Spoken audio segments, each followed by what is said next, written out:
Assalamualaikum dan salam sejahtera.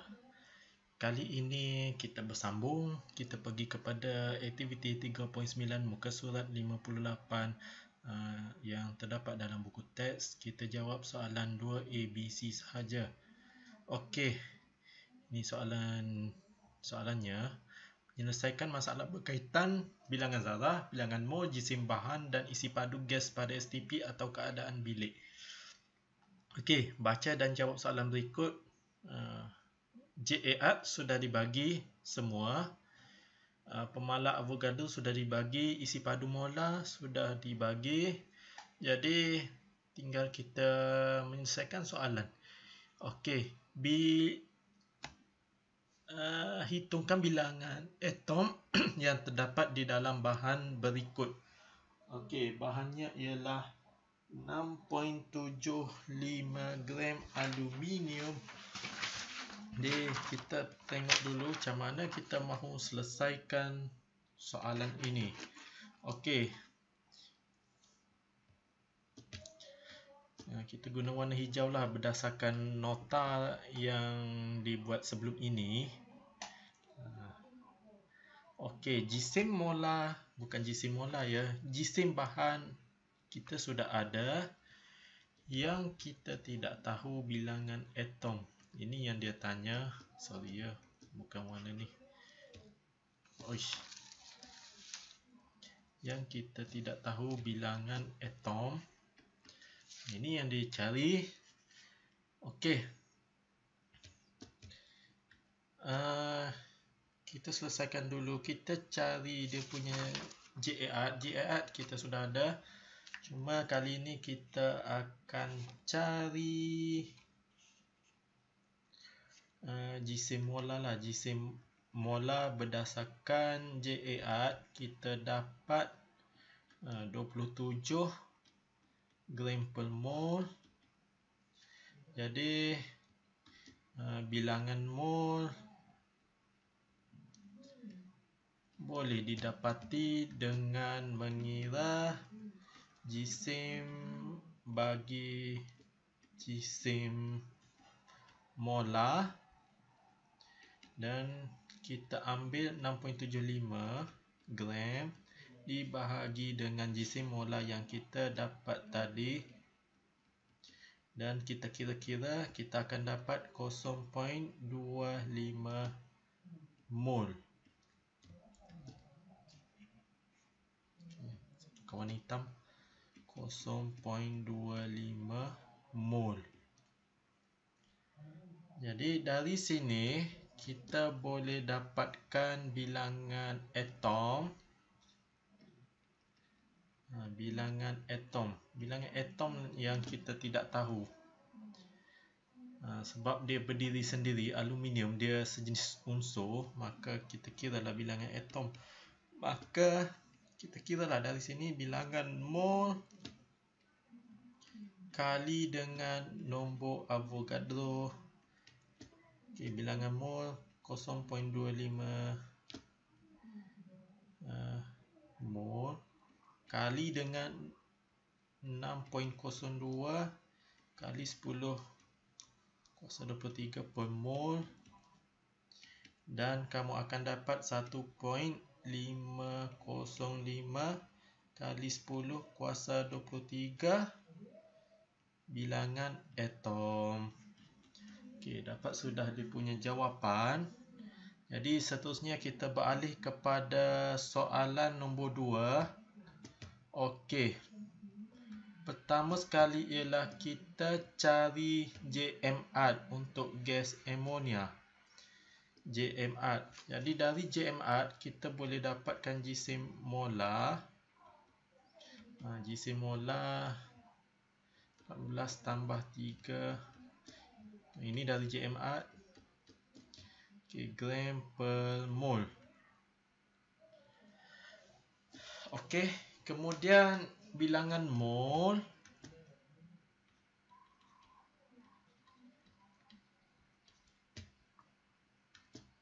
sama dengan jisim bahagi dengan jisim molar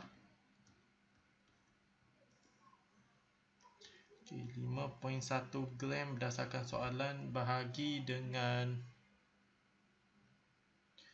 17 gram per mol yang kita dapat tadi di sini, maka kamu akan dapat bilangan mol ialah 0.3 mol. Okey, bagaimana dengan bilangan atom? Okey, bilangan atom 4 kali dengan bilangan mol kali dengan nombor Avogadro. Okey, mana kita dapat sebenarnya 4? 4 ini datang daripada 1N, ada 1N, ada 3H. 1 nitrogen, 3 hidrogen, maka 1 campur 3, 4 lah. Dapatlah 4. Jadi sebab kita mau cari bilangan atom, bukan cari bilangan molekul ya. Bilangan atom. Part by part. Jadi kita kira 4 kali 0.3 mol yang kita dapat tadi kali dengan 6.02 kali 10 kuasa 23 per mol. Jadi kamu akan dapat 7.224 atom. Bilangan atom semua. Okay, diharap kamu fahamlah soalan ini.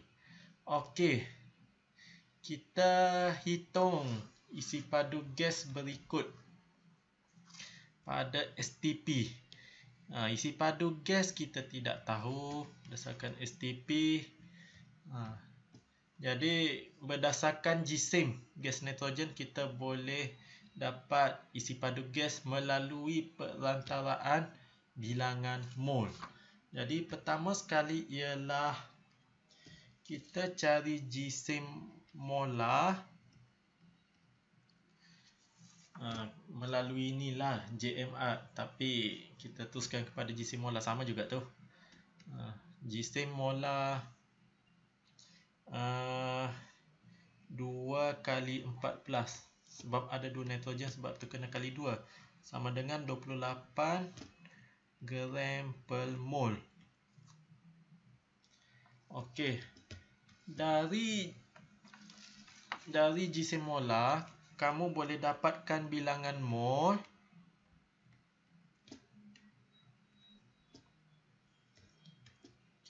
sama dengan jisim bahagi dengan jisim molar sama dengan 5.6 gram dari soalan tadi dibahagi dengan 28 gram per mol, dan kamu akan dapat 0.2 mol. Jadi dari sini kamu boleh dapatkan isi padu gas. Tak muat. Isi padu. Okey. Bilangan mol kali dengan isi padu molar. Dalam keadaan STP iaitu 22.4 dm padu per mol. Okay, bilangan mol yang kita dapat ialah 0.2 mol kali dengan 22.4 desimeter padu per mol sama dengan 4.48 desimeter padu. Dapat sudah. Jadi tidak muatlah. Kita pergi kepada soalan nombor 2. Soalan nombor 2.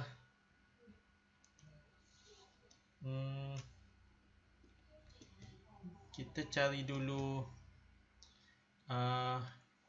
bilangan mol. Dari mana? Dari bilangan atom. Jadi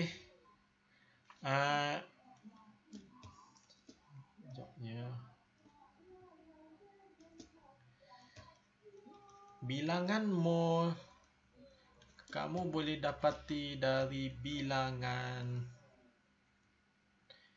atom dibahagi dengan nombor Avogadro di 1.204 kali 10 kuasa 22. 6.02 kali 10 kuasa 23. Okey. Ini kita mau kasih sama. Ini cara saya lah. Sebab saya hilang kalkulator. Jadi kalau kita mahu jadi 23, kita angkat dia punya titik, maka kamu akan dapat 0.1204 kali 10 kuasa 23 bahagi dengan 6.02 kali 10 kuasa 23. Jadi kamu kira-kira dapatlah 0.02 mol.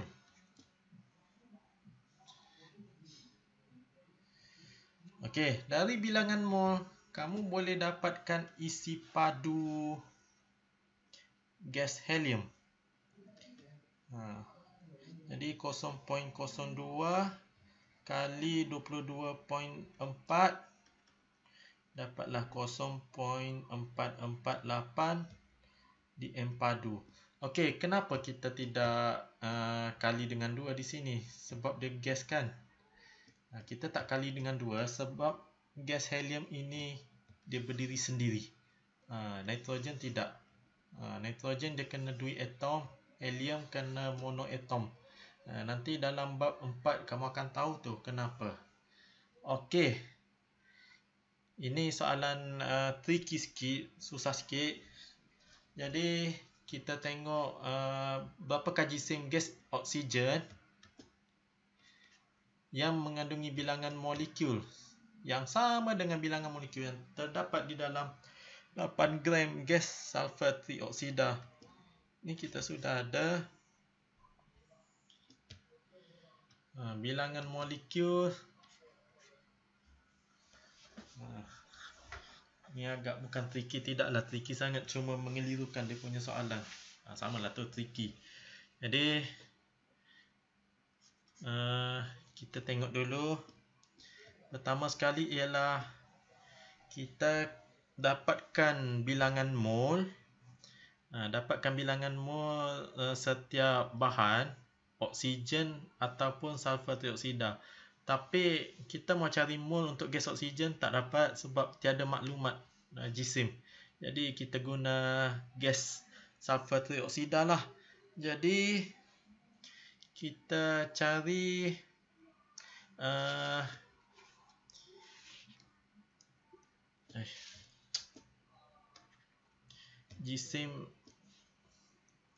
jisim molar untuk sulfur trioksida.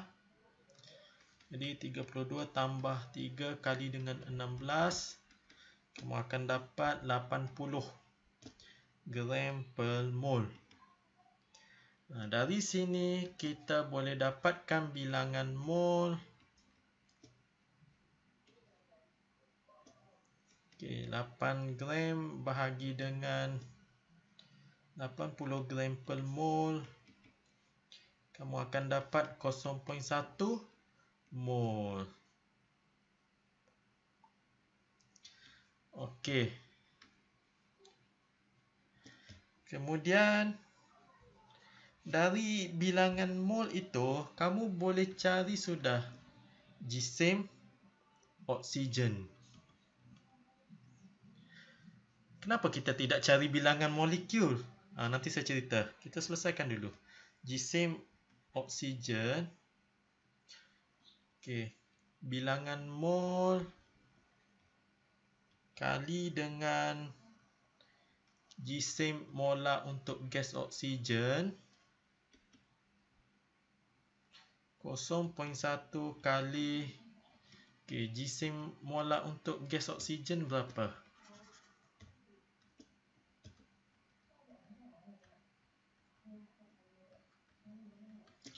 Okey.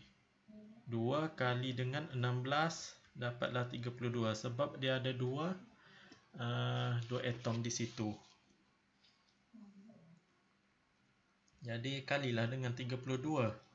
Jadi kamu akan dapat 3.2 gram. Okey.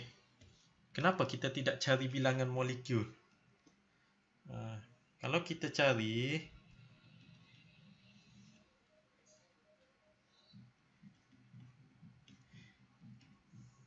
0.1 kali 6.02 kali dengan 10 kuasa 23.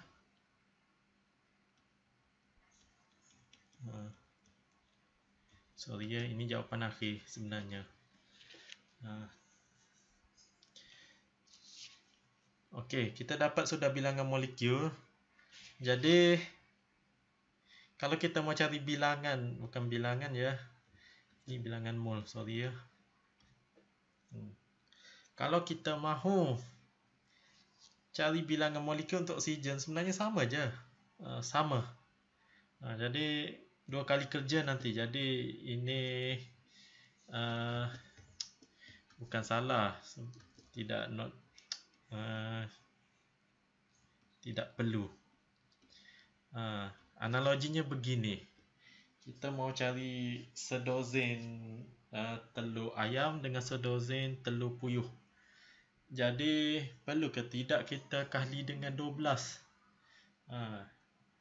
Tak perlu sebenarnya, kita sudah tahu kuantiti. Cuma bezanya dia punya berat. Berat telur ayam dengan telur puyuh. Telur puyuh ringan dan telur ayam berat. Itu perumpamaan. Kalau soalannya 2 dozen, bilangannya sama. Bilangan sama, cuma bezanya berat. Antara telur ayam dengan telur puyuh. Jadi setakat itu sahaja pembelajaran hari ini. Sekian, terima kasih.